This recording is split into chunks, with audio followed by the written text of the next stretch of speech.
A small city in Oregon is about to become the focal point for how cities nationwide can handle homelessness.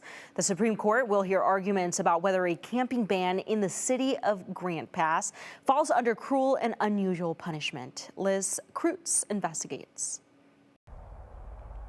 Grants Pass, Oregon, population 40,000. A small city dealing with a big problem. Oh, look at that. Over the past 2 decades, as outsiders moved in, housing costs went up, forcing a growing number of people onto the streets. What's it like to be homeless in Grants Pass? It is an absolute nightmare. Helen Cruz, who was homeless here for 5 years, feels strict anti-camping ordinances, including fines for sleeping in any public space, violated her constitutional rights, the 8th Amendment, cruel and unusual punishment. I have probably at least $6,000 to $8,000 in fines and tickets. Yes. But the flip side, officials say, is a city dotted with tents. Our city deserves to have the ability to hold people accountable to bad behavior. And ultimately, our citizenry cannot utilize park spaces. A heated legal battle has now dragged on for years, and now the final decision is in the hands of the Supreme Court.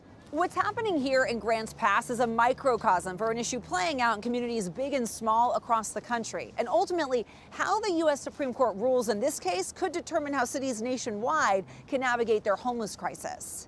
California Governor Gavin Newsom is among a number of Democratic lawmakers taking the more conservative side of this issue, and in an unexpected political twist, hoping the current conservative Supreme Court will side with them too. Newsom's office petitioning to the court on behalf of Grants Pass, arguing that banning anti-camping ordinances has paralyzed cities like Los Angeles and San Francisco, effectively blocking them from moving people off public streets. These court decisions have really tied cities' hands, and they've frozen in place the status quo, which is truly unacceptable. But Ed Johnson, who represents Grants Pass's homeless residents, says lawmakers like Newsom are deflecting blame and siding with the city for political reasons amid pressure from voters fed up with rising homelessness. If the Supreme Court sides with the city of Grants Pass, what does that mean for other cities, Los Angeles, San Francisco, Portland? Well, those cities aren't trying to do what Grants Pass is trying to do. Grants Pass wants to make it illegal on every inch of property 24 hours a day.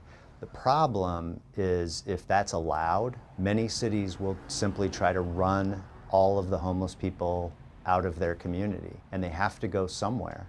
For Helen, who now cleans homes and lives at this church, the fear of the upcoming Supreme Court ruling is overwhelming. I don't even want to think about what's going to happen. It's an uncertainty that nobody wants to think about. A no-win solution when there's limited housing and nowhere to go. Liz Kreutz, NBC News, Grants Pass, Oregon.